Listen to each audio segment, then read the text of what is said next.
Bab 3481, Hidup Berdampingan Secara Damai. Nama, pemurni ki terkuat penulis, Li Daoran. Plus matikan mengatur ulang. Setelah mendengarkan kata-kata ini, melihat Zuoyang yang berlutut di tanah dan rasa hormat yang tak terbatas di wajah Wu Jian, Fang Yu tahu. Itu adalah suara seruling yang dihasilkan oleh upaya sebelumnya untuk memainkan seruling Zuxian, yang menyebabkan banyak orang masuk. Bai Yanzong berada pada kemacetan. Murid Qi mendapat terobosan. Ia tidak pernah menyangka suara seruling bisa menimbulkan efek seperti itu. Benar saja, lelaki tua gila itu tidak akan menipunya. Seruling Zuxian ini sebagai alat Dao Dharma memang sangat bermanfaat. Dan ini adalah rasa sederhana Fang Yu, dan belum memberikan semua efeknya. Oke, bangunlah setiap saat, ini bukan masalah besar, kata Fang Yu, mari kita bicara tentang bisnis sekarang. Zuoyang dan Wu Jian kemudian bangkit. Saat ini, sikap mereka terhadap Fang Yu jauh lebih hormat dari sebelumnya. Kami sedang menuju ke Sekte Xuanshan sekarang. Fang Yu berkata, siapa yang akan membantu memimpin? Wu Jian hendak berbicara, tetapi Zuoyang berbicara di hadapannya, Dao Senior, kamu dapat memimpin jalan di Xia, dan di Xia, kamu juga pernah berurusan dengan para biksu dari sekolah Xuanshan di masa lalu, yang mungkin mengurangi banyak masalah. Oke, kalau begitu kamu bisa memimpin. Fang Yu mengangguk. Tetua, jaga Bai Yanzong, saya akan menemani kedua senior ke Xuanshanzong. Zuo yang berkata pada Wu Jian, mengangguk tanpa henti. Bahkan, dia juga ingin ikut-ikutan. Bagi orang kuat seperti Fang Yu dan Han Miaoyi, akan bermanfaat jika memiliki lebih banyak kontak dan persahabatan. Tapi karena pemimpinnya bergegas maju, dia tidak bisa berkata apa-apa. Zuoyang adalah kepala Sekte Api Putih, dan manfaatnya setara dengan Sekte Api Putih. Segera, Fang Yu dan rombongannya meninggalkan Bai Yanzong dan menuju barat daya. Sekte Xuanshan tidak terlalu jauh dari Sekte Baiyan, dan akan memakan waktu sekitar 1,5 jam untuk mencapainya jika diharapkan terbang dengan kecepatan saat ini. Kepala kiri, Sekte Xuanshan ini. Dalam perjalanan, Fang Yu ingin menanyakan beberapa informasi tentang sekolah Xuanshan. Senior baik-baik saja dengan nama Xia, kamu tidak perlu menambahkan kata kepala. Di depan Xia, di mana identitasmu, kata Zuo yang cepat. Baiklah, kalau begitu aku akan memanggilmu Xiao Zuo.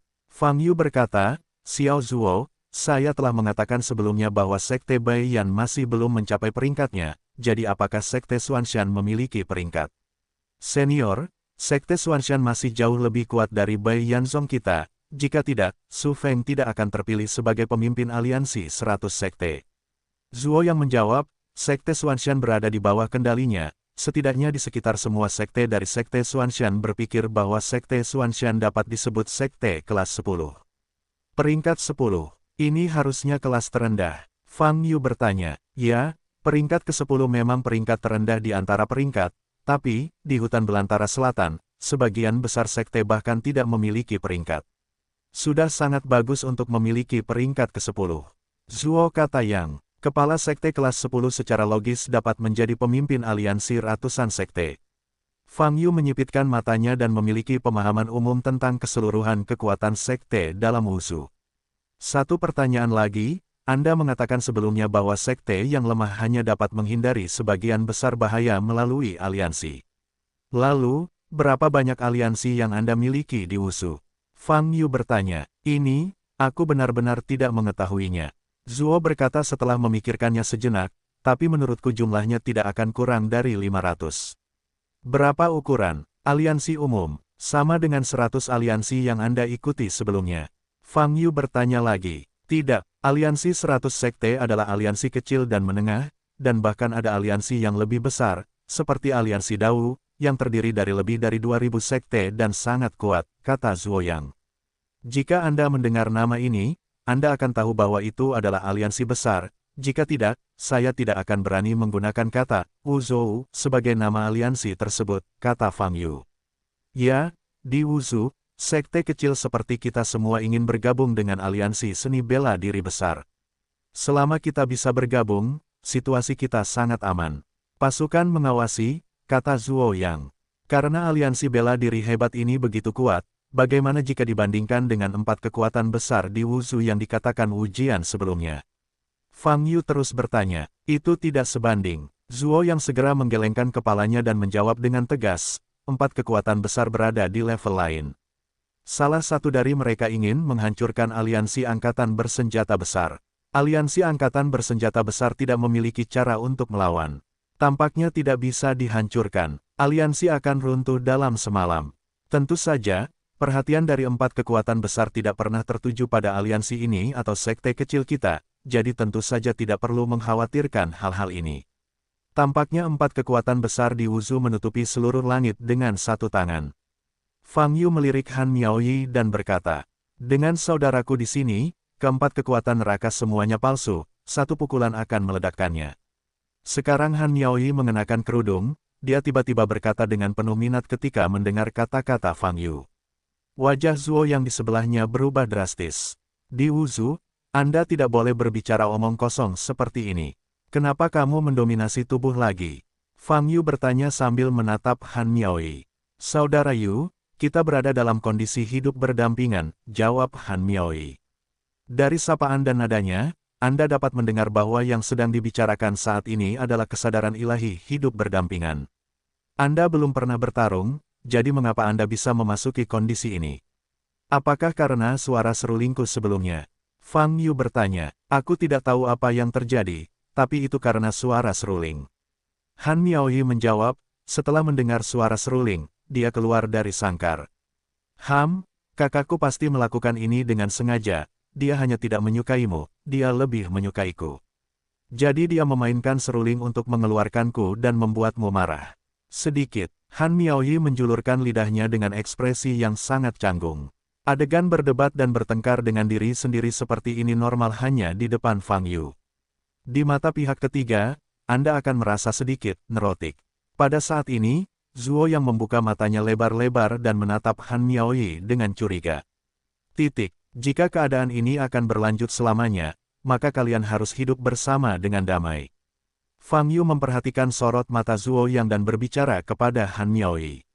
Saya selalu damai, tetapi dia selalu bertengkar dengan saya. Mo Xing Han Miaoyi berkata dengan tidak puas.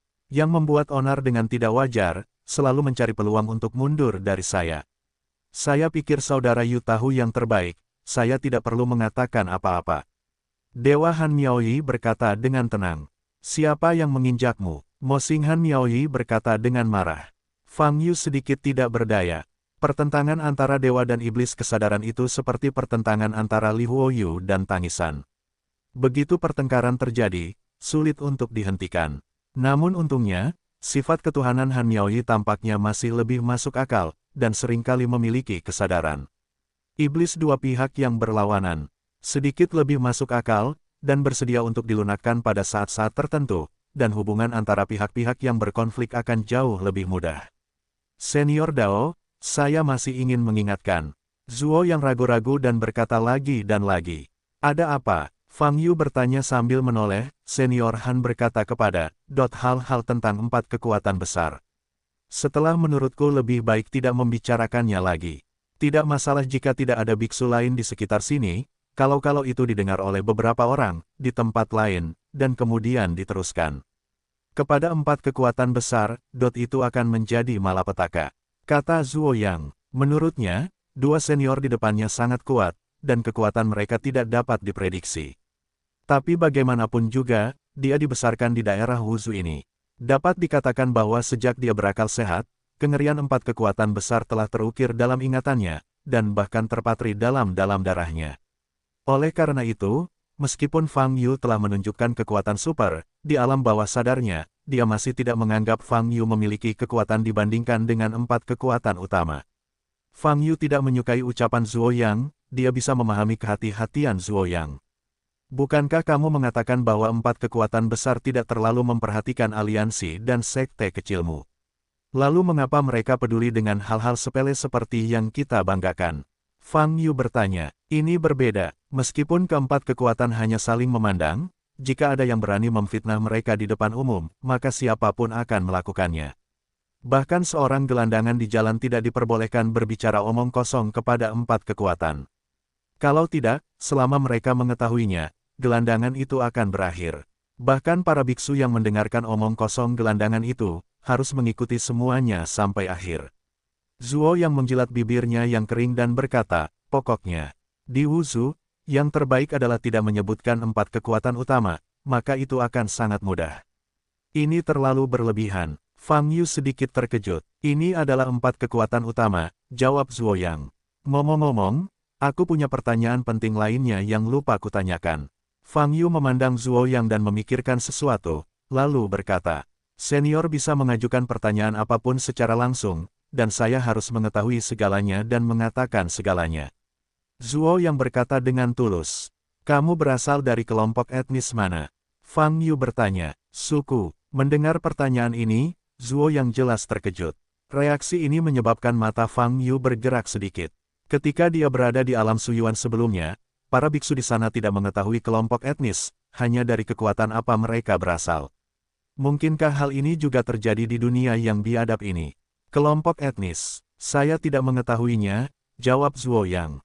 Aku tidak tahu. Fang Yu bertanya dengan mata terbuka lebar, apakah kamu ras manusia, ras monster, atau ras, bahkan jika kamu tidak peduli, kamu harus mendapatkan keuntungannya. Senior, Zixia sama sekali tidak menyembunyikan apapun. Xia benar-benar tidak tahu dari suku mana dia berasal. Xia hanya tahu bahwa dia lahir di Wuzhu, dan kemudian. Zuo yang menjawab sedikit cemas. Tidak apa-apa, sepertinya kamu benar-benar tidak memiliki konsep etnis apapun di sini, karena aku bereaksi sedikit lebih banyak. Fang Yu berkata, kamu tidak perlu peduli. Saudara Yu, tidak ada keteraturan di dunia yang liar ini, sangat kacau, dapat dimaklumi tanpa konsep kelompok etnis. Han Miaoyi berkata, para biksu ini sebagian besar dipelihara oleh berbagai kekuatan, seperti sekte, akademi, del. Seiring berjalannya waktu, siapa yang peduli dari kelompok etnis mana dia berasal? Ya, ini mungkin disebabkan oleh lingkungan di dunia liar, sama seperti dunia Suyuan. Fang Yu mengangguk dan menjawab. Selama percakapan, waktu berlalu. Tak lama kemudian, dia sampai di gerbang sekte Xuanshan. Kami kembali terlalu cepat. Para biksu di sekte mereka mungkin tidak tahu bahwa Su Feng telah meninggal di makam Raja Abadi. Fang Yu berkata, oh, bukan hanya sekte Xuanshan, tetapi seluruh aliansi 100 sekte. Mungkin Anda masih belum tahu apa yang terjadi di makam Raja Abadi. Jadi, kita bisa mencoba bersikap ramah dan melihat apakah kita bisa menanyakan sesuatu. Saudaraku, persahabatan macam apa? Sekali kamu bersahabat, mereka pasti tidak akan menarik perhatianmu, dan yang terbaik adalah melakukannya secara langsung. Han Miaoyi menyingsingkan lengan bajunya dan sepertinya dia akan bergegas ke depan. Fang Yu memandang Han Miaoyi dengan ringan. Wajah Han Miaoyi langsung mengecil, dan dia menarik kembali kepalanya. Dia ingat apa yang dikatakan Fang Yu dan menolak membiarkannya bertindak. Zuo yang membawa Fang Yu dan Han Miaoyi ke gerbang sekte Xuanshan. Sekte Xuanshan berbeda dengan sekte Baiyan. Di gerbang mereka, ada 6 penjaga gerbang. Tolong hentikan. Penjaga gerbang mengangkat telapak tangannya dan melangkah maju. Saya adalah kepala Baiyan Zong Zuo Yang, dan saya datang ke sini hari ini khusus untuk mengunjungi wakil kepala Guizhong, Yang Hua, kata Zuo Yang. Su Feng sudah meninggal, jadi jika Anda ingin mengetahui tentang biksu misterius itu, tentu saja Anda harus menemukan lengan kanannya. Yang Hua, wakil kepala sekte Xuanshan, adalah peran ini. Apakah Anda ingin bertemu dengan wakil kepala kami? Ada apa? Penjaga gerbang itu mengerutkan kening dan bertanya. Sikapnya bisa dibilang sangat buruk, dan wajah seorang penjaga gawang penuh dengan arogansi. Bahkan jika dia tahu bahwa Zuo Yang adalah penguasa sebuah sekte, dia tidak memiliki rasa hormat sedikitpun. Tentu saja, hal ini sama di seluruh sekte Xuanshan. Sebagai sekte terkuat di aliansi 100 sekte, kepala mereka masih menjadi pemimpin, jadi mereka secara alami berada di atas, dan tidak ada yang memperhatikannya. Pada hari kerja, ketua atau tetua dari berbagai sekte dalam aliansi selalu datang menemui Anda. Hal yang mendesak, Zuo yang memberi hormat, kepala Ruo yang ada di klan, harap bisa. Wakil kepala saat ini sedang mundur dan tidak akan menerima pengunjung untuk waktu yang singkat. Anda dapat kembali, kata murid penjaga itu. Kalau begitu bolehkah saya bertanya apakah tetua agung itu, kata Zuo yang lagi. Penjaga gerbang menunjukkan ekspresi tidak sabar di wajahnya dan berkata, siapa yang kamu cari? Zuo yang melirik Fang Yu di sebelahnya, dan berkata, siapapun yang bisa berbicara, saya akan pergi ke siapa. Di masa lalu, jika dia diberi 100 keberanian, dia tidak berani berbicara seperti ini di Sekte Xuanshan. Tapi sekarang, dengan Fang Yu di sisinya, dia memiliki kepercayaan diri. Mendengar ini, keenam penjaga gerbang di depan mereka semua tampak tidak senang. Mereka semua menatap ke kiri dan bersandar. Namamu Zuo Yang, kan? Murid terkemuka itu bertanya dengan suara yang dalam. Ya, dari Bai Yanzong, kamu bisa melaporkannya. Jawab Zuo Yang, tidak sombong atau sombong. Bagi murid penjaga gawang yang sombong ini, ada api di hatinya. Di masa lalu, karena kekuatan Sekte Xuanshan, penjaga gerbang ini juga sangat dihormati. Tapi sekarang berbeda, dia adalah penguasa sekte yang bermartabat dan memiliki basis budidaya yang abadi. Dari segi kekuatan, dia bisa menghancurkan murid penjaga gerbang ini dengan satu jari. Oke, kamu sangat baik, berani menjadi begitu sombong di depan Sekte Xuanshan kita, saya akan melapor kepada yang lebih tua. Murid kepala itu mengertakkan gigi. Sepertinya apa yang kamu katakan, benar-benar bagus. Kebanyakan biksu di dunia ini pelit dan sulit untuk berkomunikasi dengan damai. Fang Yu berkata pada Han Miaoyi, hehe, biarkan aku mengatakannya saja. Han Miaoyi sangat senang diakui. Oke, tidak perlu melapor, kami juga tidak akan naik. Pada saat ini, Fang Yu melangkah maju dan berkata kepada sekelompok murid penjaga gerbang. Pada saat ini, para murid mengalihkan pandangan mereka ke Fang Yu. Mereka bahkan tidak memperhatikan Fang Yu, biksu yang tampak sangat biasa ini. Sekarang sudah terlambat. Murid terkemuka itu menyeringai, menunjukkan senyuman kejam, dan berkata dengan keras, saya telah mengingat Anda, Yang Zuo, Bai Yanzong. Saat saya melapor kepada para tetua dan memberitahu kepala, mereka akan mengusir Bai Yanzong dari aliansi. Petik 2. Kamu murid penjaga gawang begitu kuat. Hanya karena kamu berbicara sedikit lebih keras, bisakah kepalamu mengeluarkan Bai Yanzong dari aliansi? Fang Yu mengangkat alisnya. Haha, mengapa kita menggunakan alasan seperti ini? Kita dapat mengatakan Zuo yang menghina pemimpin di depan gerbang Sekte Xuanshan kita, dan menembak ke arah kita. Murid terkemuka itu tertawa lebih keras. Memegang bulu ayam sebagai anak panah perintah, murid penjaga gawang cilik begitu merajalela. Kalau dibiarkan jadi kepala, tidak apa-apa. Fang Yu mengangkat alisnya. Apa yang kamu bicarakan? Kata-kata Fang Yu menyengat harga diri muridnya. Wajahnya memerah. Oke, izinkan saya mengatakan satu hal saja. Kepalamu telah mati di makam Raja Abadi. Saya membunuhnya. Nama saya Dao Yu. Fang Yu berkata dengan hampa, sekarang, biarkan dia menjadi wakil kepalamu. Tetua manapun yang berdarah akan dipanggil, ada yang ingin kutanyakan kepada mereka.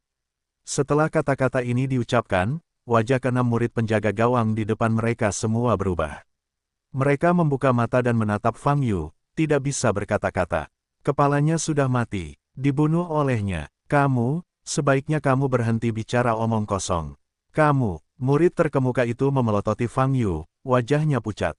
Segera pergi. Fang Yu menangis dingin. Suaranya langsung dituangkan ke telinga enam penjaga gerbang ini melalui akal ketuhanannya. Ledakan. Keenam murid penjaga gawang hanya merasakan ledakan keras di kepala mereka, dan mereka semua duduk di tanah karena terkejut. Melihat Fang Yu, mereka ketakutan dan terus mundur, lalu berlari kembali dengan tergesa-gesa.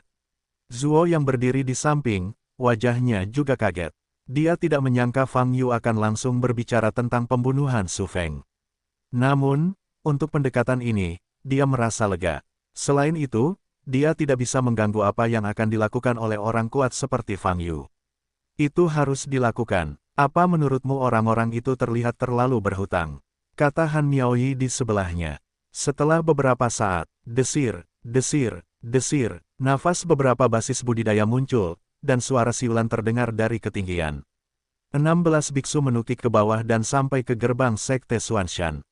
Biksu itu menuju ke antara mereka, mengenakan jubah biru dengan wajah dingin, menatap Fang Yu dengan mata dingin. Dia adalah wakil kepala Sekte Xuanshan, Yang Hua. Kepala Su Feng pergi ke makam Raja Abadi, dan kekuatan Sekte Xuanshan untuk sementara dipegang olehnya.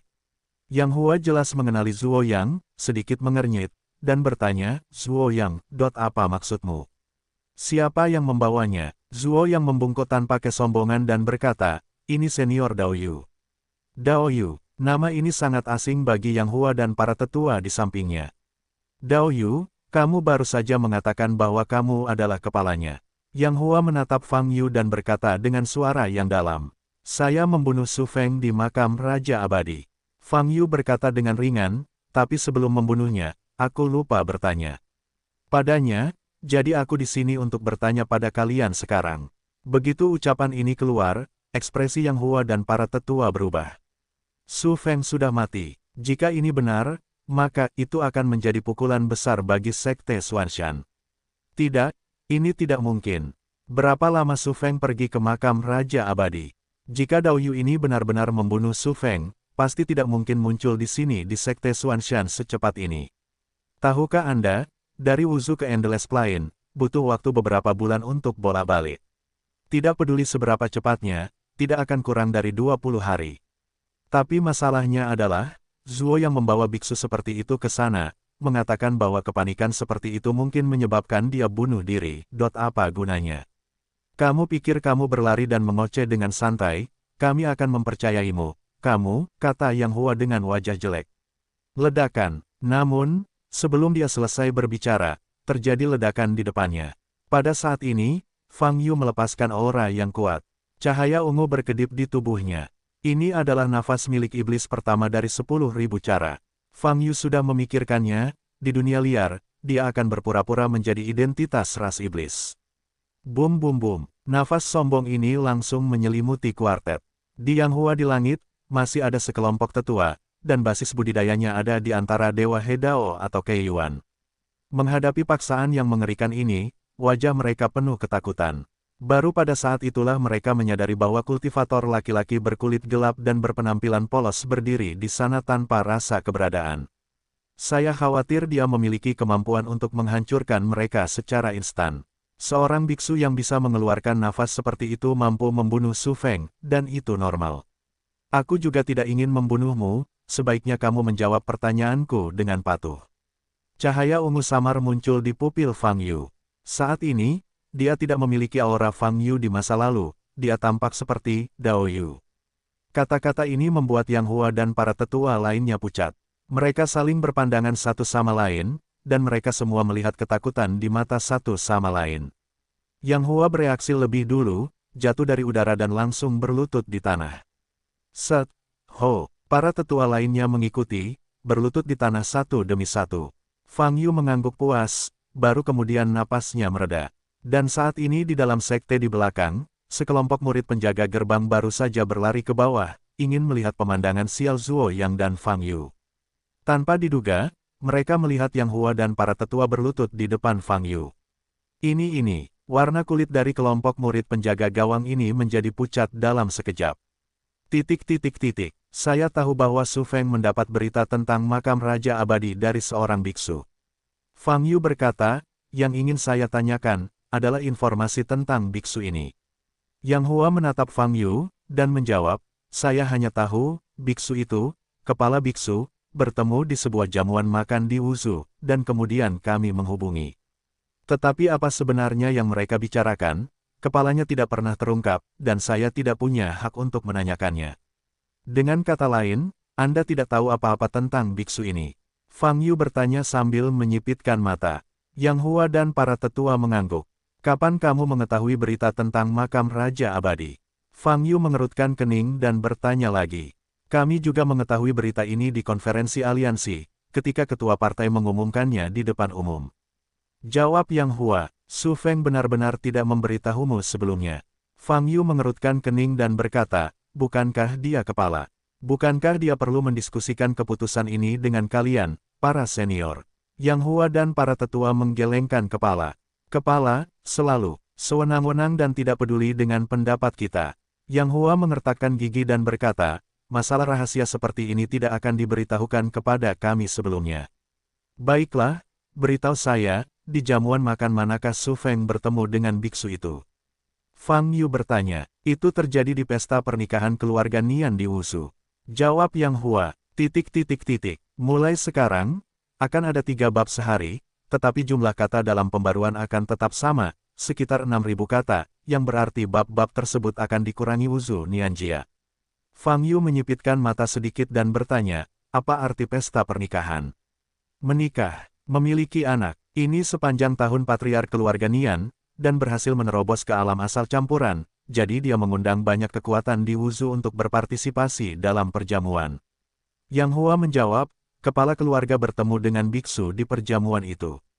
Zai Xia pernah bertanya kepada kepala biksu tentang identitas biksu tersebut. Kepala biksu menyebut biksu itu sebagai biksu suci, dan meminta saya untuk tidak bertanya lebih banyak, ini cukup misterius. Para tamu yang dapat menghadiri jamuan makan harus diundang oleh keluarga Nian. Oleh karena itu, keluarga Nian dapat mengetahui informasi dari biksu tersebut. Han Miaoyi memandang Fang Yu dan berkata, Saudara Yu, sepertinya kita harus mengunjungi rumah itu tahun lalu. Fang Yu mengangguk, lalu melirik ke arah sekelompok sekte gunung mendalam tingkat tinggi yang berlutut di tanah di depannya, dan bertanya, ada lagi yang perlu ditambahkan. Sia-sia telah memberitahu para senior tentang semua yang saya tahu. Saya juga meminta para senior untuk menyelamatkan hidup saya. Yang Hua menundukkan kepalanya dan berkata, bosnya memiliki kepribadian yang jahat, dan metodenya kejam dan kejam. Sia-sia telah lama tidak puas dengannya. Sekarang dia sudah mati. Di tangan seniornya, dapat dikatakan bahwa kejahatan diberi pahala. Bukan saja saya tidak memiliki kebencian terhadap senior, tetapi saya juga senang karenanya. Fang Yu tidak menanggapi begitu dia mengatakan ini, dan wajah para tetua di sebelahnya berubah. Ucapan Yang Hua sama saja dengan menjauhkan dirinya dari Su Feng. Pemotongan saat ini tentu merupakan langkah yang bijaksana, tetapi pemandangannya agak jelek. Tidak ada sedikit pun rasa bersalah di wajah Yang Hua. Padahal, meski ada gagasan untuk mengesampingkan hubungan, itu memang benar adanya. Senior, seperti wakil kepala, saya tidak punya perasaan terhadap kepala. Tolong tempatkan dia di langkah berikutnya.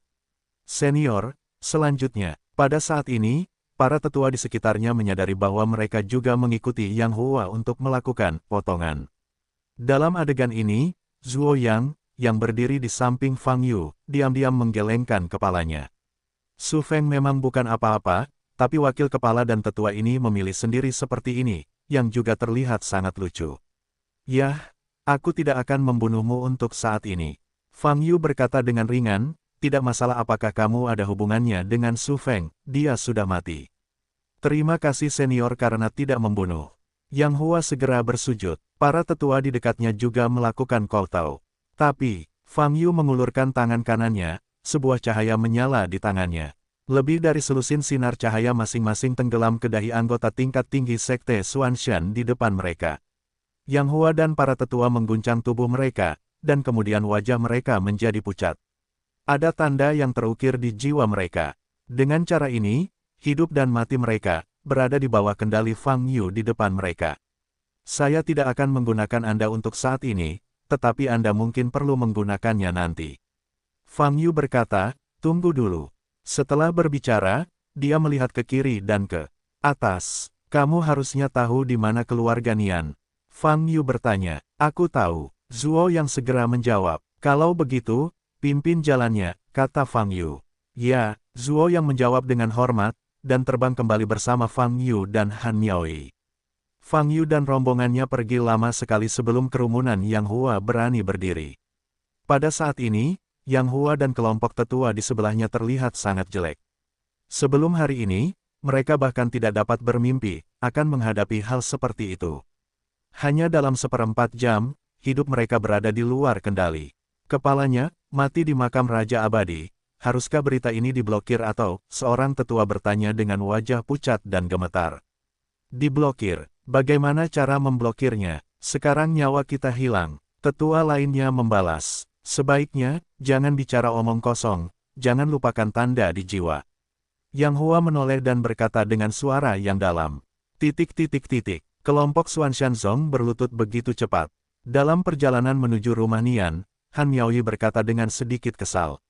Apakah ini buruk? Jangan buang waktu yang tidak perlu. Jika semua lawan memahami keseluruhan situasi dengan baik, itu akan jauh lebih mudah, kata Fang Yu.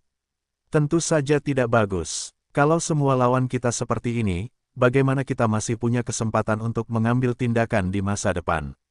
Han Miaoyi menoleh untuk melihat ke arah Fang Yu dan berkata, "Saudaraku, kita tidak bisa tidak mengambil tindakan. Kita semua mengandalkan perjuangan untuk mendapatkan bakat. Mereka yang telah memperoleh tingkat peningkatan. Itu kamu, bukan aku," jawab Fang Yu. Wajah Han Miaoyi sedikit berubah dan berkata, "Ya, ini saya. Guru, saya adalah pengikut Anda yang paling setia. Tidakkah Anda tega bahwa saya hanya diam saja? Tidakkah Anda benar-benar merasa kasihan pada saya? Perhatikan namamu," kata Fang Yu. Petik 2 titik titik titik. "Oke, saudaraku, kalau begitu aku adalah adik kesayanganmu, bagaimana kamu bisa menghentikan basis kultivasi kakakmu? Kamu," Han Miaoyi berceloteh, bertingkah seperti bayi dan memohon, "selalu ingin di sini." Fang Yu mendapatkan janji izin untuk menembak. Tapi tidak peduli apa yang dia katakan, Fang Yu tidak bisa membuat Fang Yu berubah pikiran. Diam. Akhirnya, sifat ketuhanan Han Miaoyi tidak tahan lagi, dan berkata, "Faktanya, meskipun itu adalah Dewa Han Miaoyi, dia berharap untuk mendapatkan kesempatan. Namun, dia tahu bahwa Fang Yu tidak bisa melepaskannya begitu saja. Ini baru saja tiba di dunia liar. Kalaupun ingin bergerak, kamu harus menunggu dan perlahan mencari peluang nanti." Gelombang www.novelhal.com. Gelombang Mosing. Han Miaoyi terus mengobrol tanpa henti, tidak ada gunanya, hanya membuat keributan. "Kamu lebih bijaksana." Fang Yu memberikan pandangan setuju pada sifat ilahi Han Miaoyi. Kamu, saudaraku, jangan percaya padanya, aku tahu apa yang dia pikirkan, dan dia ingin mengambil tindakan di dalam hatinya, tapi dia tidak mengatakan itu. Dia berpura-pura." Setan Han Miaoyi mengertakkan gigi. Dengan cara ini, Mosing Han Miaoyi tidak banyak berhenti di sepanjang perjalanan. Tapi Fang Yu sudah terbiasa dan otomatis mengabaikan suaranya. Perhatiannya tertuju pada lingkungan sekitar. Setelah meninggalkan Xuanshanzong, dia melaju ke arah timur. Ketinggian terbangnya sekitar kilometer. Melihat ke bawah, Anda dapat melihat dengan jelas medan di bawah. Kebanyakan berupa pegunungan dan dataran dengan medan yang luas. Tentu saja, beberapa sekte dilewati selama periode tersebut, dan mereka dapat merasakan kekuatan lingkaran sihir dan batasan yang ditetapkan oleh sekte tersebut. Namun secara keseluruhan, seluruh kawasan ini memiliki kesan luas dan langka. Ini juga yang menjadi alasan mengapa Baiyanzong hanyalah sebuah sekte kecil, namun skala sekte tersebut sangat besar. Hal yang paling diperlukan di dunia liar, mungkin adalah tanah. Apakah kamu menghadiri jamuan makan Nian? Fang Yu bertanya. Zuo yang menggelengkan kepalanya, dan berkata, "Kami Baiyanzong masih di mata keluarga yang tidak ada habisnya, jadi tentu saja kami tidak memenuhi syarat untuk berpartisipasi dalam perjamuan yang diadakan oleh mereka." "Lalu bagaimana kamu tahu di mana keluarga Nian berada?" Fang Yu bertanya dengan rasa ingin tahu. "Keluarga Nian tidak jauh dari kita, dan bisa dianggap sebagai salah satu yang paling terkenal di antara kekuatan sekitarnya." Zuo yang berkata, "Selanjutnya, Patriark Nian, Roda Alam Nian, adalah aliansi lain, wakil pemimpin aliansi Matahari Berkobar. Hal ini juga terjadi. Alasan mengapa reputasi Nian relatif kuat. Aliansi Matahari Berkobar, karena berasal dari aliansi lain, mengapa Anda mengundang pemimpin aliansi 100 sekte, Su Feng, ke perjamuan?"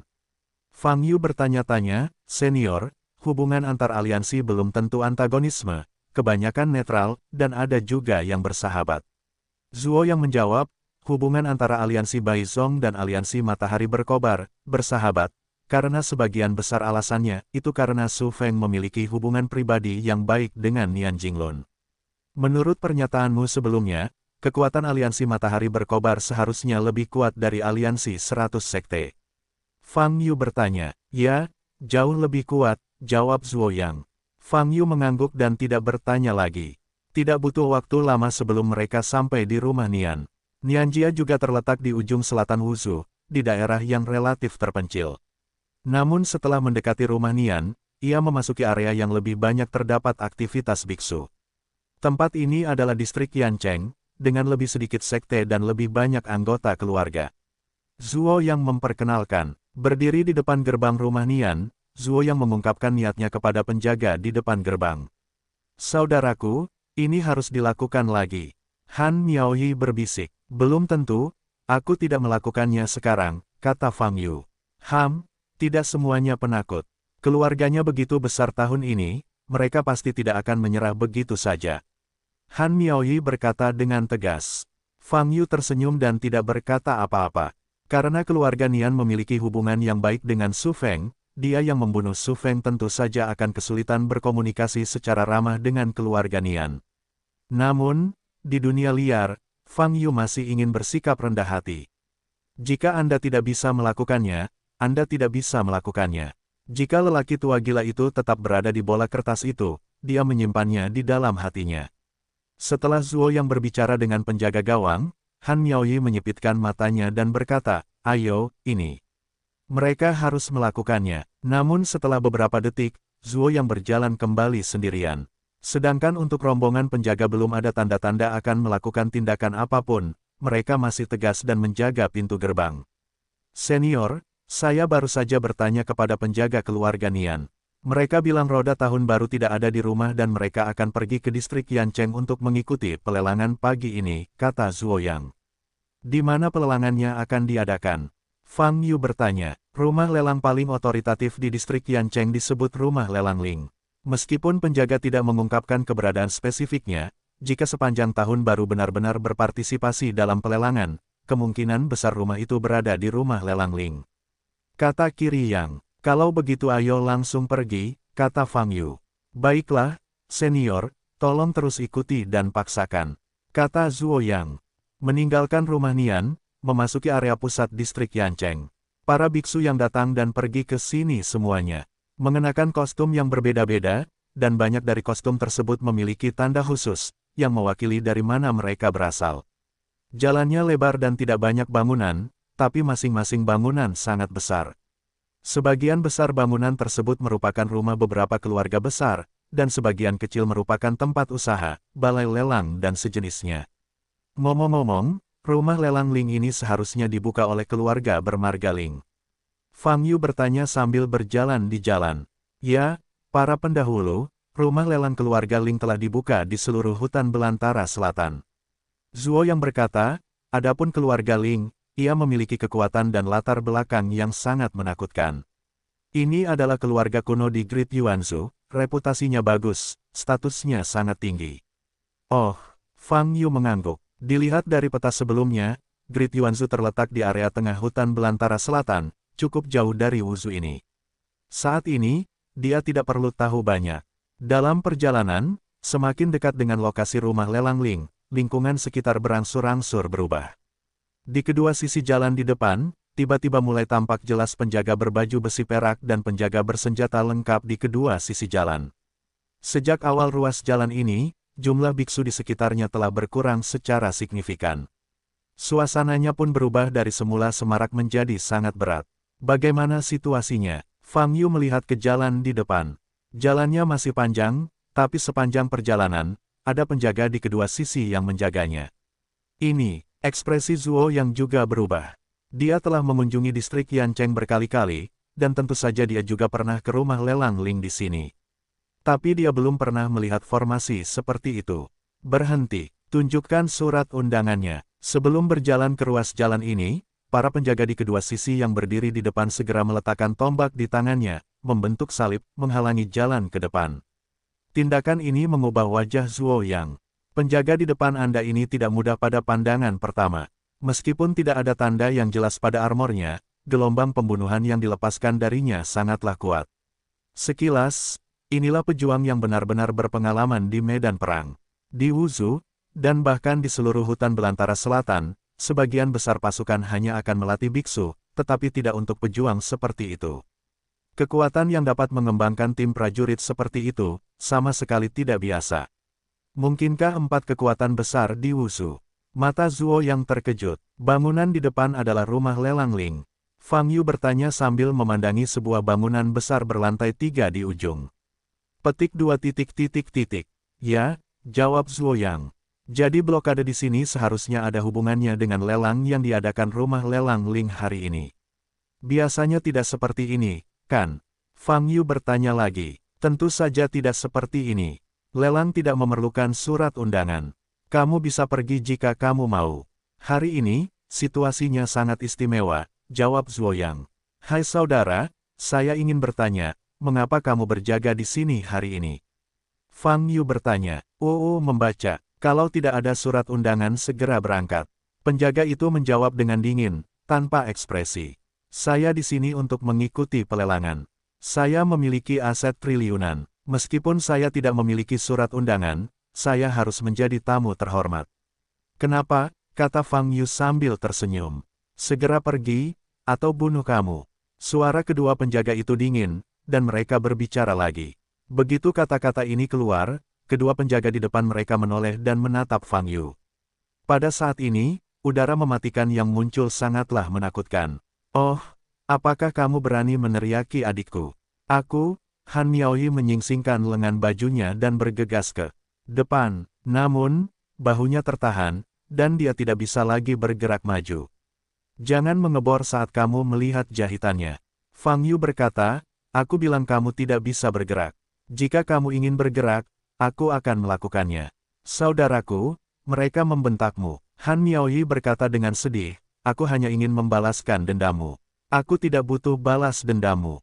Fang Yu menggelengkan kepalanya. Zuo yang sudah pucat karena terkejut, dan transmisi suara berkata, senior, penjaga ini tidak sedikit, kami masih membiarkannya sementara, jangan sampai keadaan menjadi lebih buruk. Dia tahu bahwa kelompok penjaga ini jelas bukan apa-apa bagi lawan Yu. Tapi yang menakutkan bukanlah para penjaga ini, tapi kekuatan di balik para penjaga ini. Menurutnya, hanya keberadaan 4 kekuatan besar di Wuzhu atau lebih yang dapat mengembangkan petarung seperti itu. Oleh karena itu, melakukannya sekarang jelas bukan pilihan yang baik. Oke, ayo mundur dulu.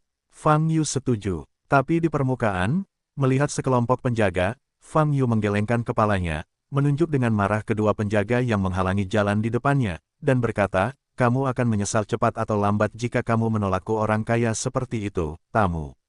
Setelah berbicara, dia berbalik dan pergi dengan ekspresi marah. Saudaraku, kenapa kamu tidak melakukannya jika kamu sangat marah? Han Miao bertanya tanpa alasan setelah berjalan kembali. Jika kamu tidak berpura-pura marah, bagaimana kamu bisa menurunkan kewaspadaan mereka? Fang Yu bertanya secara retoris. Kalau begitu kita, masih harus masuk. Han Miaoyi bertanya dengan mata berbinar. Tentu saja, kata Fang Yu. Senior, jika kita tidak memiliki surat undangan di tangan, lebih baik tidak terburu-buru, mungkin di belakang pihak lain, Zuo yang menjadi pucat saat mendengar kata-kata Fang Yu. Jangan khawatir, aku tidak akan memaksa masuk. Fang Yu tersenyum dan berkata, saya akan berjalan di depan mereka. Ini, Zuo yang tercengang. Seperempat jam kemudian, Fang Yu, Han Miaoyi masih condong ke kiri, dan sekali lagi kembali ke jalan yang diblokir sebelumnya. Hanya saja saat ini mereka sudah menyembunyikan tubuh dan nafasnya. Agar tidak meninggalkan jejak apapun, Fang Yu menyelimuti dirinya dan kedua temannya dengan energi sejatinya, dan melayang ke depan. Sepanjang jalan, meskipun para penjaga di kedua sisi melihat lurus ke depan dan melepaskan kesadaran ilahi mereka untuk menonton, mereka tidak dapat menemukan 3 biksu meluncur di depan mereka. Buta, haha, Han Miaoyi sangat senang, menggunakan pengetahuan ilahi untuk mengirimkan suara, mengejek para penjaga di kedua sisi. Fang Yu tanpa ekspresi, melihat langsung ke bangunan yang semakin dekat. Adapun Yang Zuo, saat ini, hatiku sangat khawatir. Meskipun Fang Yu ada di sisinya, dia masih tidak percaya diri. Jika Anda benar-benar ingin memprovokasi keberadaan 4 kekuatan besar di Wuzhu, Fang Yu mungkin baik-baik saja, tetapi belum tentu demikian. Terlebih lagi, jika sesuatu terjadi, tidak hanya dia, tapi semua yang ada di sekitarnya, termasuk seluruh sekte api putih, akan jatuh ke dalam kondisi keabadian. Tapi sekarang, dia juga tidak bisa mundur.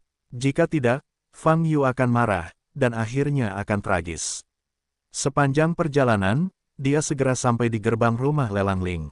Pasukan penjagaan yang sangat ketat masih dibentuk di sini. Di saat yang sama, ada lingkaran sihir yang menyelimuti seluruh rumah lelang. Misterius sekali membuka pelelangan. Apakah ada sesuatu yang istimewa untuk dilelang hari ini? Fang Yu bingung. Kemudian, dia langsung melangkah ke rumah lelang. Meski ada banyak penjaga di kedua sisi, dia tidak dapat ditemukan. Ada juga lingkaran sihir, yang telah menyapu Fang Yu dan kelompoknya, dan tidak ada tanggapan. Inilah kemampuan bunga tersembunyi yang didapat di lantai 2 Menara Semesta.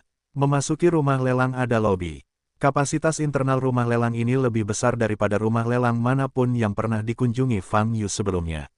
Itu terlihat seperti koloseum, dengan platform lelang di tengah dan tempat duduk di semua sisi. Namun lelang hari ini jelas ada batasnya. Tidak banyak tamu yang duduk di kursi, dan mereka hanya menempati kurang dari seperempat tempat, sehingga seluruh tempat tampak agak kosong. Oke, cari tempat di mana tidak ada orang yang memperhatikan untuk menunjukkan sosokmu, kata Fang Yu. Exposure, senior, jika kita tidak ketahuan seperti ini, lebih baik pertahankan status quo, kata Zuo yang dengan sedikit ketakutan. Keadaan penyembunyian saat ini memberinya rasa aman. Dia takut akan sesuatu yang tidak terduga, dikenali, atau masalah lain setelah kemunculannya. Itu dia, tidak perlu, meski tamu yang hadir tidak terlalu banyak, namun jumlahnya tidak terlalu banyak. Siapa tahu kita punya surat undangan di tangan. Fang Yu mengangkat alisnya. Ayo duduk di sana. Han Miaoyi menunjuk ke posisi kiri belakang. Fang Yu mengangguk, berjalan ke posisi itu, melihat sekeliling secara acak, dan tidak menemukan kelainan. Saat ini perhatian para tamu tertuju pada panggung lelang di depan. Pada tahap lelang, juru lelang sedang menjelaskan suatu barang lelang tertentu. Memanggil. Setelah duduk, Fang Yu dan rombongannya menunjukkan sosok mereka. Penampilan mereka tidak menarik perhatian satupun tamu yang duduk di kursi tersebut. Namun, di lantai 2 di atas kepala mereka, ada sebuah kotak tak kasat mata. Di dalam kotak besar itu, ada sesosok tubuh yang sedang duduk. Ini adalah seorang gadis muda yang terlihat cantik, dengan ciri-ciri yang sangat indah dan ciri-ciri yang kecil, memperlihatkan kepolosan yang kekanak-kanakan, namun entah kenapa mengandung sedikit keganasan. Bi Hantian juga mengatakan bahwa dia mengirimkan beberapa elit untuk melindungi keselamatanku. Lihat, ini adalah kemampuan para elitnya. Gadis itu mengerutkan bibirnya dan berkata, andalkan dia, aku khawatir aku sudah lama mati. Nona, tolong jangan mengucapkan kata-kata yang tidak jelas seperti itu. Ada juga sosok di dalam kotak, berdiri di dekat gerbang, menjaga postur berdiri. Dia mengenakan pakaian brokat, wajahnya tidak tua, tetapi alisnya putih mencolok. Hanya saja dia tetap menundukkan kepalanya dan tidak mengangkatnya. Oh, Bai Mei, bisakah kamu tidak terlalu serius? Hanya satu kalimat, apakah aku mengatakan bahwa jika aku akan mati, aku akan benar-benar mati? Kata gadis itu sedikit tidak sabar. Nona, dari sudut pandang keberuntungan, jika Anda terus mengucapkan kata-kata yang tidak jelas, meskipun kemungkinannya rendah, pada akhirnya akan ada saatnya, kata si laki-laki yang dikenal dengan alis putih. Kamu mengutukku, Bai Mei. Gadis itu menatap Bai Mei dengan marah, dan berkata, bawahan sama sekali tidak berniat melakukan ini, tapi nona muda, lebih baik kurangi kata-kata seperti itu di masa depan. Bai Mei segera mengepalkan tangannya dan membungkuk. Gadis itu tidak berbicara, menoleh dan melihat keluar jendela kotak. Lelang pada tahap lelang masih berlangsung, juru lelang masih bekerja keras menjelaskan, memprovokasi sekelompok perwakilan kekuasaan untuk saling menawar, dan suasana cukup antusias. Nona, setelah pelelangan selesai, akan ada banyak perwakilan pasukan yang ingin bertemu denganmu. Aku ingin tahu apakah kamu memiliki sesuatu yang ingin kamu lihat, tanya Bai Mei. Tidak seorang pun, meskipun Bi Hantian datang kepadaku, aku terlalu menyebalkan. Gadis itu mengangkat alis musim gugurnya, wajahnya penuh dengan ekspresi tidak sabar, dan berkata, aku datang hanya untuk bersenang-senang. Setelah mereka menyadarinya, itu sangat khusyuk, penjagaan dan darurat militer. Membosankan, tidak ada artinya. Saya akan meninggalkan tempat hantu Wuzu besok dan tidak pernah datang lagi. Wanita muda itu tenang, kekuatan ini tidak membuat keributan, reaksi mereka benar. Pada titik ini, alis putih sedikit mengangkat kepalanya, dan di bawah sepasang alis putih, cahaya biru samar menyala, dan nadanya menjadi dingin. Lagi pula, jika wanita muda itu ada di sini, ada kecelakaan di Wuzu, dan seluruh Wuzu harus dikuburkan. Cukup Bai Mei, kamu mengutukku. Gadis itu melompat dari kursi dengan sangat marah, menunjuk ke arah Bai Mei, dan berkata dengan marah. Nona, tenanglah, bawahannya tidak ada niat melakukan itu. Bai Mei menunduk lagi untuk meminta maaf. Ada 3 lapisan perlindungan dan larangan di dalam dan di luar kotak, dan semua informasi atau nafas di dalam tidak dapat disalurkan keluar. Secara alami, bagian dalamnya tidak dapat dideteksi dari luar. Membosankan, membosankan, membosankan. Gadis itu berbaring di depan kotak, pandangannya beralih dari panggung lelang ke kursi di bawah. Disitulah tepatnya Fang Yu dan rombongannya berada. Berani sekali, masuk saja diam-diam. Kamu berani menunjukkan sosokmu dan duduk di sana dengan angkuh. Gadis itu berkedip, matanya yang gelap berbinar, seolah sedang memikirkan sesuatu. Setelah beberapa saat, dia tersenyum dan menoleh untuk melihat alis putih yang berdiri di belakang. Pak Mei, kalau kamu bisa membawa orang itu kepadaku, aku akan memaafkanmu. Kata gadis itu, begitu dia mengatakan ini, sepasang alis putihnya mengerutkan kening. Dia tidak melangkah untuk melihat, tetapi berdiri diam dan berkata, Nona, ini tidak aman bagi Anda. Aku tidak peduli, aku bosan sekarang, aku hanya ingin mencari sesuatu untuk dilakukan. Gadis itu berbalik dan menghentakkan kakinya. Bai Mei menghela nafas ringan, dan harus melangkah maju ke ambang jendela. Melihat ke bawah, Anda dapat melihat Fang Yu dan rombongannya duduk di sudut. Ketiga orang ini benar-benar mampu. Jika mereka tidak menunjukkan tubuh asli mereka di depan kita tidak akan dapat menemukan mereka. Gadis itu berkata, menurutmu untuk apa mereka menyelinap masuk? Apakah mereka tidak takut mati? Bai Mei melihat ketiga sosok di bawah, sedikit menyipit, matanya bersinar dengan cahaya dingin. Bagaimanapun, alasan mengapa ada begitu banyak darurat militer di luar rumah lelang hari ini adalah karena kedatangan wanita muda itu. Dan ketiga biksu ini bercampur di tempat tersebut dengan cara menyembunyikan tubuh mereka. Motif mereka pasti tidak murni, bahkan jika mereka tidak ditujukan pada wanita muda, itu juga menghancurkan mekanisme perlindungan untuk wanita muda tersebut. Hei, Bai Mei, menurutmu siapa bos dari ketiga biksu ini? Pada saat ini, gadis di samping sedang berbaring di depan ambang jendela, betisnya miring dan bergoyang, bertanya dengan rasa ingin tahu. Dari posisi duduk, tentu yang di tengah adalah intinya. Bai Mei berkata dengan enteng, lagi pula, yang duduk di dalam jelas-jelas adalah seorang biksu perempuan berjilbab. Beku yang duduk di luar memiliki postur tubuh yang rendah hati, seperti seorang pelayan. Hanya biksu yang duduk di tengah yang sangat santai, dengan kaki terangkat, bahkan jika dia menyelinap ke tempat pelelangan, wajahnya tidak waspada atau gugup. Oke, saya juga tahu bahwa yang di tengah adalah bosnya, dan jika Anda mengatakannya, itu akan terlihat. Gadis itu melirik sekilas dan berkata, kalau begitu kamu bisa membawanya ke atas, dan aku akan menemuinya. Tidak akan berhasil, Nona, itu terlalu berbahaya. Bai Mei menjawab, mereka datang ke sini dengan tujuan yang tidak murni, kalau-kalau tujuannya adalah untuk merindukanmu. Bai Mei mengerutkan kening, apakah kamu masih di sini? Gadis itu berkata dengan acuh tak acuh, jika pria itu benar-benar ingin merugikanku, kamu akan berada tepat di sampingnya, bukankah ini tidak akan melindungiku? Tidak, Bai Mei, jika kamu adalah aku bahkan tidak punya ini percaya diri, maka aku terlalu kecewa. Bai Bro mengerutkan kening dan tidak menjawab. Oh, cepat pergi, jangan membuatku marah. Gadis itu bangkit dan mendorong alis putihnya keluar dari pintu kotak. Dia tahu karena alasan ini, Bai Mei tidak berani membangkang. Senior, sepertinya agak mendadak ketika kita duduk di sini. Para tamu di depan melihat kita segera setelah mereka menoleh, dan di aken rumah lelang di atas panggung. Mungkin mereka akan segera menyadari kita. Zuo yang tidak berhenti mengamati sekeliling dan berkata dengan gugup. Semakin tegang dan tegang Anda, semakin mudah untuk diperhatikan. Fang Yu berkata dengan ringan, saat ini, kamu harus tenang. Jika kamu datang, kamu akan tenang. Adapun apakah kamu akan ketahuan, bahkan jika kamu ketahuan. Lalu kenapa? Zuo yang masih ingin berbicara, tetapi karena dia takut membuat marah Fang Yu, dia harus tutup mulut. Namun hatinya masih penuh kecemasan. Para penjaga di luar, semakin dia memikirkannya, semakin banyak hal yang tidak beres.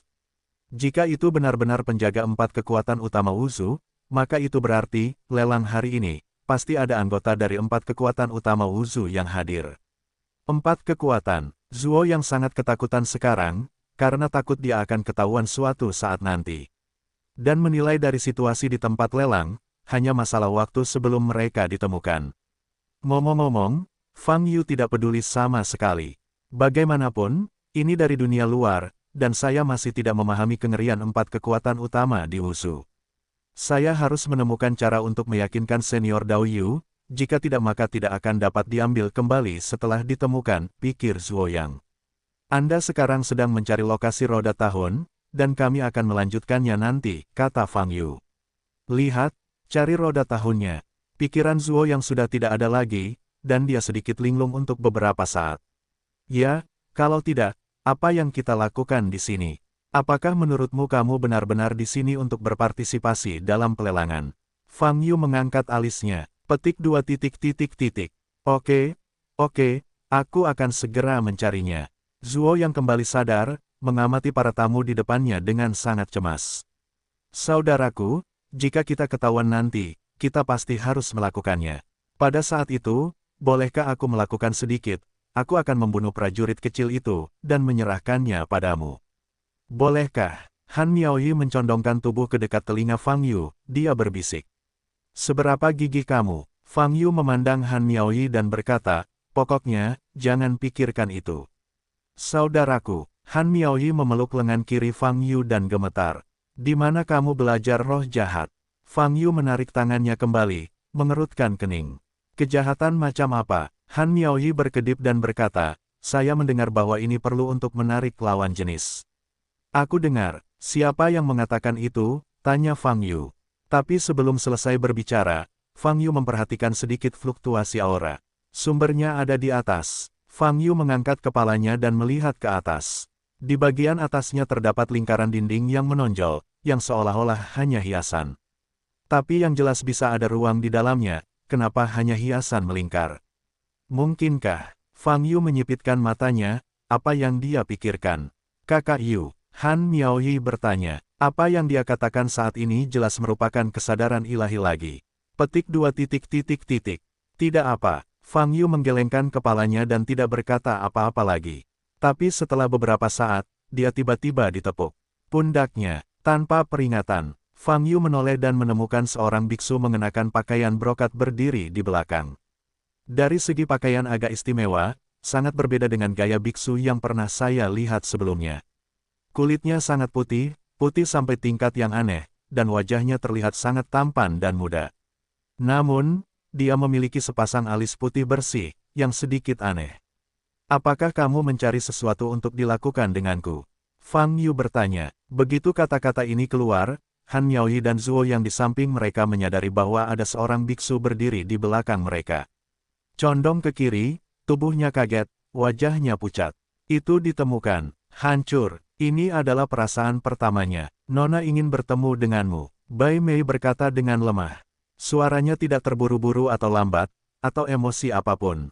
Siapa Nona? Fang Yu bertanya. Bai Mei tidak menjawab pertanyaan ini, tapi menatap Fang Yu dengan mantap. Aku bahkan tidak tahu siapa yang mencariku, jadi kenapa aku harus mengikutimu?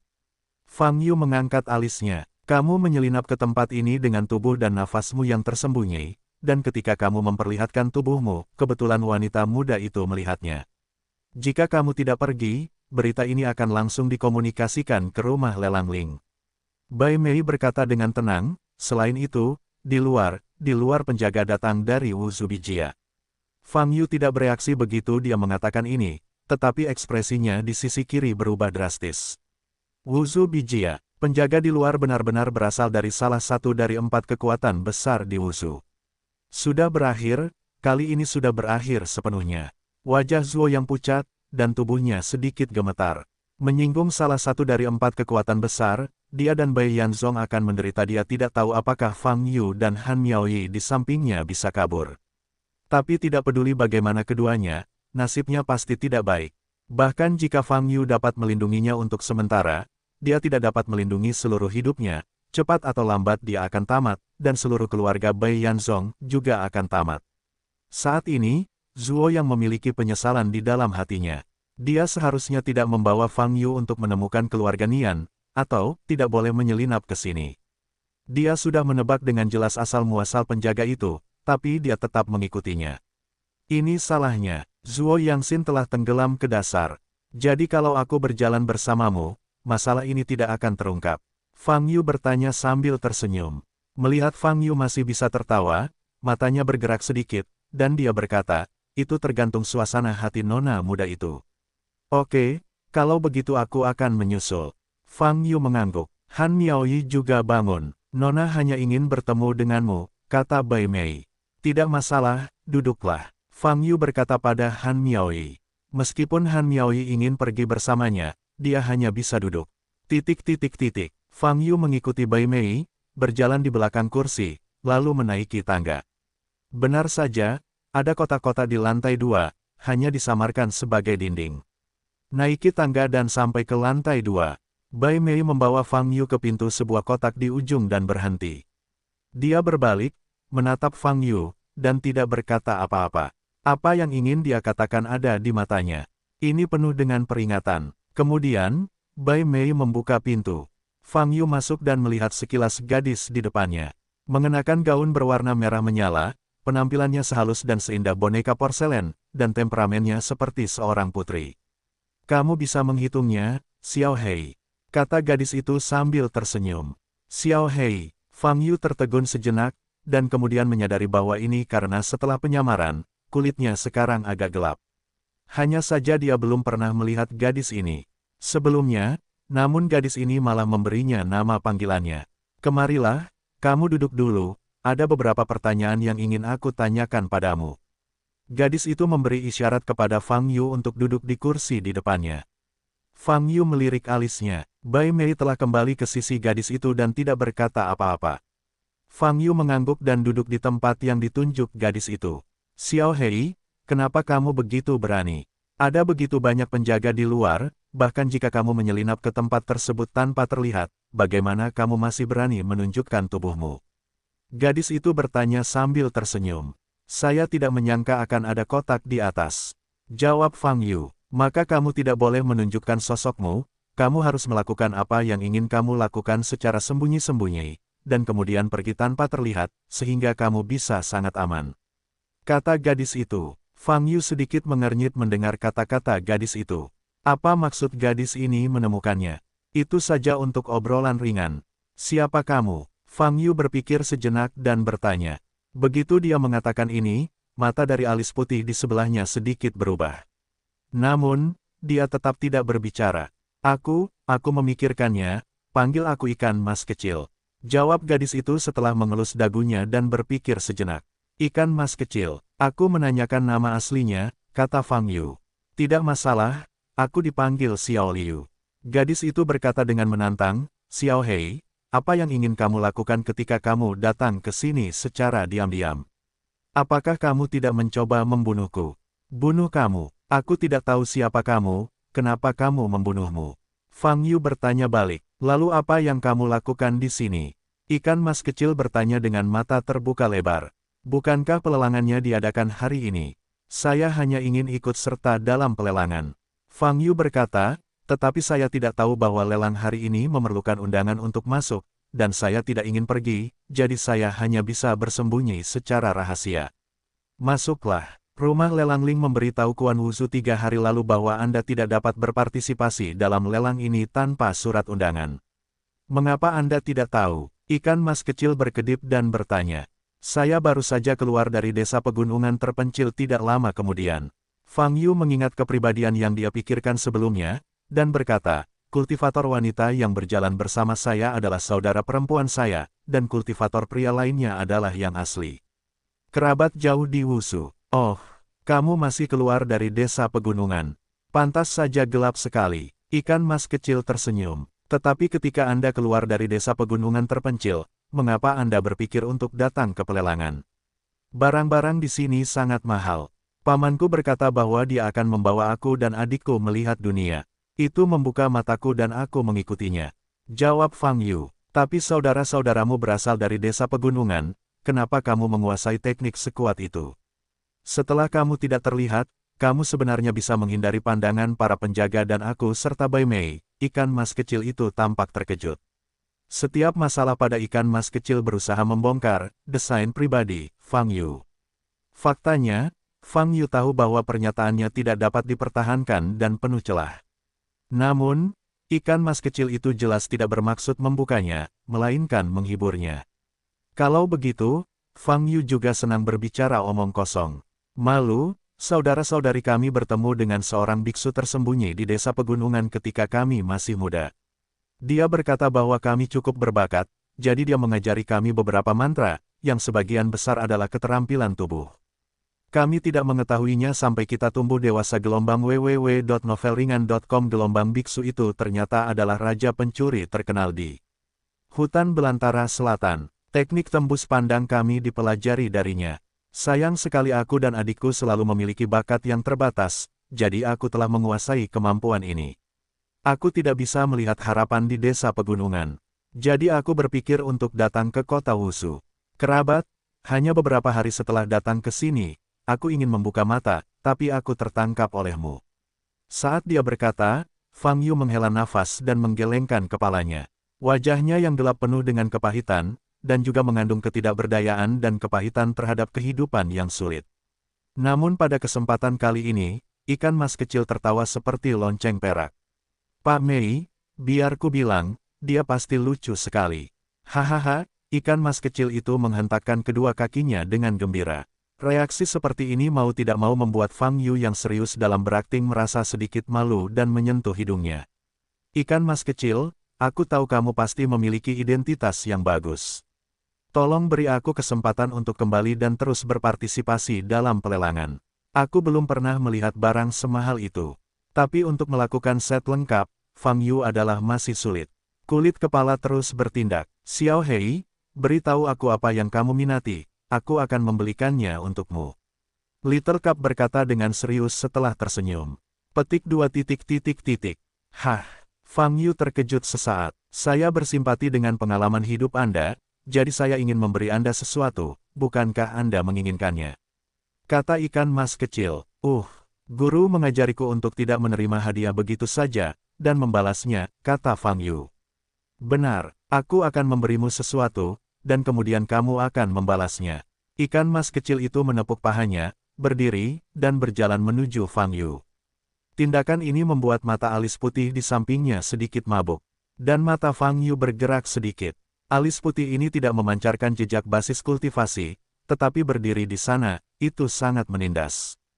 Jelas sekali, Bai Mei bukanlah biksu biasa, kekuatannya pasti sangat kuat. Adapun gadis yang mengaku sebagai ikan mas kecil di depannya, dia juga tidak memiliki rasa kultivasi. Tapi dari pakaiannya, temperamennya, dan alis putihnya di samping, terlihat jelas bahwa dia berasal dari bangsawan. Apakah itu berasal dari 4 kekuatan utama di Wushu? Alis putihnya juga menyebutkan Wushu Bijia sebelumnya. Fang Yu berpikir dalam hati. Ayolah, Xiao Hei, kamu sedang melihat meja lelang di dekat ambang jendela. Katakan padaku jika kamu mau, aku akan membelinya dan memberikannya padamu. Ikan mas kecil dengan senang hati membawa Fang Yu dan berjalan ke ambang jendela. Saat ini, dia sangat dekat dengan Fang Yu. Jika Fang Yu benar-benar pembunuh terhadapnya, situasinya akan sangat berbahaya saat ini. Bai Mei menatap Fang Yu dengan cermat. Tapi ikan mas kecil tidak terlalu peduli. Situasi ini membuat Fang Yu bertanya-tanya. Apakah ikan mas kecil ini benar-benar tidak pintar, atau dia berpura-pura tidak pintar? Bahkan jika Anda ingin berpura-pura dan ingin menguji Fang Yu, Anda tidak boleh menggunakan keselamatan Anda sendiri untuk mengujinya, bukan? Dalam hal ini ada 3 kemungkinan. Pertama, dia memiliki kepercayaan penuh pada dirinya sendiri atau kemampuan alis putih di sebelahnya. Kedua, dia sangat mempercayai Fang Yu, dan yakin Fang Yu tidak memiliki niat buruk terhadapnya. Tapi belum sampai 1/4 jam sebelum dia bertemu Fang Yu, dan dia bahkan tidak tahu nama Fang Yu. Tidak ada cara untuk membicarakan kepercayaan ini. Adapun kemungkinan ketiga, dia memang gadis yang naif, sama sekali tidak menyadari risiko melakukan hal tersebut. Tentu saja, penjelasan manapun yang benar, tidak masalah bagi Fang Yu. Karena tujuannya memang bukan ikan mas kecil ini. Adapun apakah ikan mas kecil memusuhi dia, atau memiliki konspirasi, ini tidak mungkin. Bagaimanapun, dia baru saja tiba di dunia liar, dan dia telah menyamarkan identitasnya lagi, dan tidak mungkin menarik permusuhan secepat itu. Baru setelah mengetahui bahwa latar belakang ikan mas kecil tidak sederhana, Fang Yu punya ide di benaknya. Tidak peduli di alam apa, di pesawat apa, di mana saja. Intelijen adalah sumber daya yang sangat penting. Khusus untuk Fang Yu yang baru saja tiba di dunia ini. Jika Anda bisa menjalin hubungan baik dengan ikan mas kecil itu, mungkin dia bisa membantu mengumpulkan petunjuk tentang biksu misterius itu, bahkan Ji Xingyuan, dan King Tianzun. Xiao Hei, cepat lihat. Ikan mas kecil menunjuk ke meja lelang di depannya dan berkata, sekarang permata yang sedang dilelang. Fang Yu melihat ke tempat pelelangan. Memang benar, juru lelang kini menjelaskan permata seukuran kepalan tangan yang bersinar dengan cahaya biru. Nona, kamu hanya perlu mendatanginya untuk ngobrol, biarkan aku membawanya pergi. Pada saat ini, Bai Mei mengirimkan suara ke ikan mas kecil. Mendengar ini, ikan mas kecil menoleh ke arah Bai Mei, mengerutkan kening dan menggelengkan kepalanya, dan menjawab dengan kesadaran ilahi, tidak, sulit untuk bertemu dengan ikan hitam kecil yang begitu menarik, jangan bawa dia pergi. Menarik, menurutku tidak, dia hanya memperlakukanmu sebagai orang bodoh dan kebohongan penuh kebohongan. Bai Mei berkata dengan dingin, ya, menurutku dia lucu hanya karena dia memperlakukanku bodoh. Ikan mas kecil menjawab, kalau tidak, orang-orang yang biasa bertemu itu takut setengah mati, atau menyanjung, mereka ingin berlutut. Menjilati sepatu botku, tapi yang sebenarnya mereka takuti, mereka sangat ingin berlutut dan menjilat, bukan aku, hanya latar belakangku. Orang-orang itu, membuatku merasa mual dan membosankan. Sekarang sulit menemukan biksu kecil yang tidak takut padaku, tidak menyanjungku, dan memperlakukanku sebagai orang bodoh. Jangan bawa dia pergi, atau aku akan sangat marah. Mendengar kata-kata ini, Bai Brou mengerutkan kening, tapi dia tidak punya pilihan selain menyerah dan tidak berkata apa-apa lagi. Tapi semua perhatiannya tertuju pada tubuh Fang Yu. Jika ada perubahan pada Fang Yu, dia akan membunuhnya tanpa ragu-ragu. Kenapa kakakku belum kembali begitu lama? Apa yang dia lakukan? Han Miaoyi melihat sekeliling dan bergumam pada dirinya sendiri dengan bingung. Bersandar ke kiri di seberang kursi, dia sedang duduk di sana dengan kepala tertunduk, tubuhnya gemetar. Hei, ada apa denganmu? Han Miaoyi bertanya, melihat penampilan Zuo Yang. Bersandar ke kiri dan mengangkat kepalanya, matanya merah, dan dia gemetar, pendahulu. Bolehkah saya pergi dari sini? Saya benar-benar takut 4 kekuatan besar akan datang ke pintu dan mereka akan menghukum saya dan Bai Yanzong. Punah. Mendengar ini, Han Miaoyi tertegun sejenak. Kemudian dia menggelengkan kepalanya dan berkata, kamu harus memberitahu saudaraku tentang hal itu, aku tidak bisa membuat keputusan. Apakah kamu yakin ingin pergi sekarang? Pada saat ini, suara Fang Yu tiba-tiba terdengar di telinga kiri. Di saat yang sama, Han Miaoyi juga bisa mendengarnya. Namun, suara ini masih ditransmisikan melalui kesadaran ilahi, tetapi ditransmisikan ke Han Miaoyi dan Zuo yang pada saat yang bersamaan. Ya, Senior Dao, aku benar-benar tidak berani tinggal lebih lama lagi. Keempat kekuatan itu terlalu menakutkan bagiku, dan aku benar-benar tidak berani memprovokasi mereka. Aku tahu para senior tidak takut, tapi, aku. Suara Zuo yang bergetar, sedikit tidak jelas. Oke, kata Fang Yu, karena kamu akan pergi, aku tidak akan menghentikanmu. Beri dia 1,5 juta batu sumber tenaga nuklir. Kalimat kedua tentu saja ditujukan kepada Han Miaoyi. Han Miaoyi mengangguk, lalu menundukkan kepalanya dan bekerja sedikit di ring penyimpanan. Bas, lalu, ada tas penyimpanan tambahan di telapak tangannya dan menyerahkannya kepada Zuo Yang. Tidak, aku tidak mau membayar. Zuo yang berulang kali melambaikan tangannya. Tidak apa-apa, ini adalah hadiah yang aku janjikan tidak akan diganggu sebelum kamu mengambilnya, dan aku akan mengirimkanmu nanti, kata Fang Yu. Petik 2. Oke, Zuo yang tidak berkata apa-apa lagi, dan mengambil tas penyimpanannya. Di kotak lantai 2, Fang Yu melirik ikan mas kecil itu dan berkata, kerabatku tiba-tiba ingin meninggalkan tempat kejadian dalam keadaan darurat, tapi dia tidak tahu metode rahasia Raja Pencuri, jadi aku hanya bisa mengirim dia keluar. Oh, Xiao Hei, bukankah kamu ingin pergi begitu saja? Aku belum memberimu apapun. Ikan mas kecil mengerutkan kening dan berkata dengan tidak puas. Aku akan kembali segera setelah aku mengirimnya keluar, kata Fang Yu. Petik 2. Yah, aku ingin melihat bagaimana kamu tidak terlihat lagi. Tapi kamu harus kembali, atau aku akan menangkapmu. Ikan mas kecil itu terlihat ganas, tapi terlihat sangat lucu. Setelah itu, Fang Yu meninggalkan kotak itu dan kembali ke tempat duduknya. Dia menggunakan kekuatan bunga tersembunyi untuk menyembunyikan dirinya dan Zuo yang bersama-sama, lalu pergi bersama. Meskipun dia tahu bahwa ikan mas kecil dan Bai Mei menyaksikan proses ini di kotak lantai 2, dia tidak peduli. Bagaimanapun, kemampuan bunga tersembunyi bukanlah mantra, tidak ada proses casting, dan tentu saja tidak ada interpretasi. Dengan cara ini, Fang Yu meninggalkan tempat tersebut bersama Zuo Yang, dan mengirimnya ke posisi 200 meter dari penjaga. Baiklah, kembalilah, terima kasih dan Wu Jian atas informasi yang kamu berikan sebelumnya. Fang Yu berkata pada Zuo Yang, Senior Dao, aku bisa menunggumu di sini sampai kamu keluar, kata Zuo Yang. Tidak, aku punya cara untuk menemukan roda tahun, kamu bisa langsung pergi ke sekte. Jawab Fang Yu. Setelah berbicara, Fang Yu menghilang lagi dan kembali ke tempat pelelangan. Melihat ke belakang ke kiri, dengan tas penyimpanan di tangannya, dia berhasil keluar dari tempat berbahaya itu lagi. Seharusnya dia bahagia, tapi dia tidak bisa. Dia merasa sepertinya telah melewatkan peluang besar. Fang Yu dengan cepat menyentuh bagian tengah tempat lelang. Meskipun ada banyak penjaga di luar, namun terlihat sangat ketat. Namun, di depan Fang Yu, para penjaga ini seperti perabotan dan tidak dapat berperan. Oleh karena itu, melihat Fang Yu dengan tenang muncul kembali di dalam kotak, mata ikan mas kecil dan alis putih menjadi aneh dan terkejut. Apakah semudah itu menghindari begitu banyak penjaga di luar? Di platform tempat mereka berada, mereka telah melihat banyak orang kuat, dan tentu saja mereka telah melihat banyak hantu dan pesona. Namun, seperti Fang Yu, setelah memasuki keadaan tembus pandang, dia tidak dapat menahan sedikit pun nafas, sampai tubuhnya terlihat dengan sendirinya. Aku belum pernah mendengarnya sebelumnya. Dengan kemampuan ini, jika itu adalah seorang pembunuh. Bai Mei menatap mata Fang Yu dengan lebih waspada.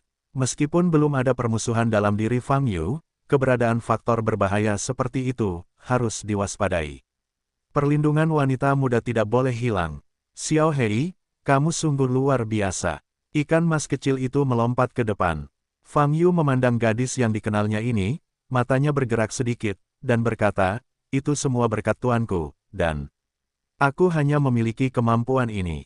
Pamanku berkata bahwa aku tidak bisa tinggal di Wuzhu sama sekali. Petik 2. Pamanmu hanya berbicara omong kosong.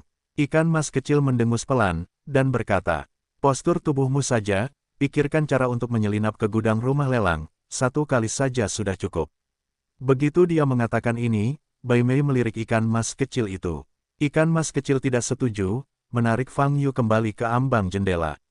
Ayo, Xiao Hei, ayo lanjutkan, apa yang kamu inginkan, akan kuberikan padamu. Little Cup berkata, sekarang dia menjual buku cheat. Fang Yu melihat ke tempat pelelangan. Saat ini, di panggung lelang di tengah-tengah venue, seorang lelaki tua berjanggut putih dan berambut putih sedang memegang sebuah buku yang terlihat agak lusuh di tangannya. Ini adalah buku rahasia dari sekte besar kuno di hutan belantara utara, pintu dalam dari sekte abadi Tai. Ketika sekte abadi Tai masih ada, itu adalah metode rahasia yang tidak diturunkan. Namun, karena baik alasan yang diketahui, sekte abadi Tai dihancurkan 50.000 tahun yang lalu. Adapun banyak penipuan di pintu, mereka telah tersebar satu demi satu, jatuh ke tangan kekuatan besar di hutan belantara utara. Lelaki tua itu perlahan memperkenalkan, sekarang buku curang ini adalah salinan tersendiri. Ayo, apa tekniknya? Saat ini, di kursi timur, seorang biksu parubaya dengan wajah muram bertanya. Ya, saya pernah mendengar tentang sekte abadi Tai, tetapi sejak sekte tersebut dihancurkan, rahasia latihan yang sangat berharga di klan telah lama terpecah.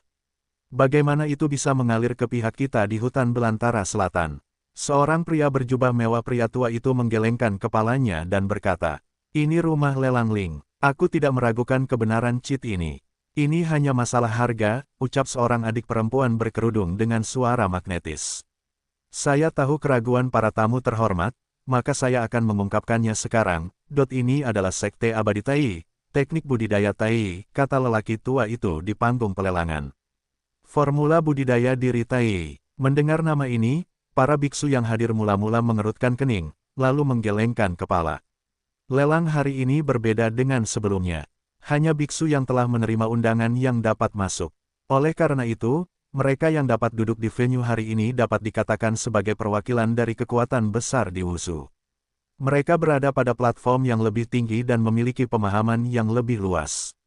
Sepertinya mereka mengetahui teknik ini. Fang Yu bertanya dengan rasa ingin tahu ketika dia melihat reaksi perwakilan kekuatan di bawah ini. Kamu tidak perlu tahu, teknik budidaya Tai. Kamu akan tahu bahwa itu berhubungan dengan tubuh fisik. Bukankah itu latihan kultivasi fisik, di mana sekarang ada banyak metode kultivasi fisik? Ikan mas kecil di sebelahnya berkata tidak setuju. Selain itu, Tai Xiu pada dasarnya tidak memenuhi syarat untuk duduk di sini hari ini. Kenapa rumah lelang ini masih melakukan diskriminasi? Fang Yu bertanya. Diskriminasi? Hei, Xiao Hei, kamu benar-benar menarik. Xiao Liu melirik Fang Yu dan tersenyum. Memang ada diskriminasi, tapi maksudku, pelatihan fisik saat ini tidak dapat mendukung kekuatan yang kuat. Mereka adalah kelompok yang sangat dirugikan. Lelang hari ini adalah untuk keamanan, jadi semua perwakilan pasukan yang diundang di Wushu memiliki reputasi yang baik. Tentu saja, tidak ada kesempatan untuk berpartisipasi dalam pelatihan fisik. Mengapa latihan fisiknya lemah? Fang Yu bertanya dengan curiga. Tujuannya datang ke pelelangan hari ini bukanlah ikan mas kecil atau pelelangan itu sendiri, melainkan sepanjang tahun. Tapi sekarang, setelah akhirnya mendengar tentang latihan fisik, dia tentu ingin mencari tahu. Xiao Hei, apa kamu penasaran sayang? Kenapa banyak sekali pertanyaan? Ikan mas kecil berkedip dan berkata, seperti yang kalian tahu, saya baru saja keluar dari desa pegunungan terpencil. Selain menanam sayuran, saya biasanya memberi makan babi, kata Fang Yu. Oke, kalau begitu aku akan memberitahumu alasannya. Kebetulan aku juga mendengarkanku, para tetua di keluarga membicarakannya. Ikan mas kecil itu berdeham dan mulai bercerita. Di alam liar, budidaya tubuh dianggap sebagai cabang utama di zaman kuno. Setelah banyak beku memasuki jalan kultivasi, mereka umumnya memilih dua arah, memilih untuk memurnikan tubuh atau memilih untuk memurnikan ki. Pada saat itu, banyak sekali biksu yang melakukan pemurnian tubuh dan pemurnian ki. www.lightnovelpdf.com pada dasarnya dalam keadaan seimbang. Di alam yang sama, dalam pertarungan sebenarnya, pemurni tubuh umumnya lebih baik daripada pemurni ki. Ini juga yang menjadi alasan mendasar mengapa banyak kultivator memilih arah penyempurnaan tubuh. Memurnikan tubuh memungkinkan Anda memperoleh kekuatan tempur langsung dengan lebih cepat, sehingga memperoleh lebih banyak sumber daya. Namun seiring dengan perubahan zaman dan perkembangan berbagai hal, alam para beku menjadi semakin tinggi, dan kelemahan dari pelatihan fisik terlihat jelas. Itu, masalah batas atas. Ada batas atas yang jelas untuk budidaya fisik, tetapi biksu pemurni ki dapat terus mendaki puncaknya, dari keabadian bumi, ke keabadian surgawi, ke keabadian misterius, dan bahkan tingkat yang lebih tinggi. Sedangkan untuk budidaya fisik mengandalkan tempering tubuh fisik secara terus-menerus untuk meningkatkan kekuatan budidaya. Ada batas yang jelas dalam temper tubuh. Sebagian besar latihan tubuh akan berlangsung seumur hidup, dan hanya akan dilakukan tempering tubuh sebanyak 2 hingga 30 kali, yang dianggap sebagai latihan tubuh terbaik. Dan mereka yang dapat melunakkan tubuh lebih dari 40 kali pada dasarnya adalah kekuatan besar yang tertinggal dalam sejarah. Sebagian besar perbaikan tubuh tidak mati di tangan lawan, tetapi mati dalam tempering tubuh mereka sendiri. Terus-menerus melunakkan tubuh hingga tubuh meledak dan mati, sepertinya itu adalah akhir dari perbaikan tubuh yang tak terelakkan. Dalam keadaan ini, jumlah beku yang memilih arah pemurnian secara bertahap berkurang. Ke arah pemurnian ki, semakin banyak kemampuan yang kuat telah lahir, dan kemampuan ini telah menciptakan banyak teknik misterius, yang benar-benar menguasai tren perkembangan arah pemurnian ki. Dalam tren ini, seorang jenius yang tiada taranya tiba-tiba muncul di kelompok pelatihan tubuh. Praktisi ini melunakkan tubuhnya 80 kali dalam hidupnya. Akhirnya, ia berhasil memahami prinsip Dao dan menjadi satu-satunya yang dapat membuktikan Dao dan mencapai keberadaan Raja Abadi. Raja Peri, batas atas budidaya tubuh juga sangat tinggi, kata Fang Yu. Ya, batas atas ini tentu saja tinggi, tetapi masalahnya adalah dalam sejarah hanya ada satu Raja Abadi yang berkultivasi fisik, dan ada banyak Raja Abadi yang mengarah pada pemurnian. Ikan mas kecil berkedip dan berkata,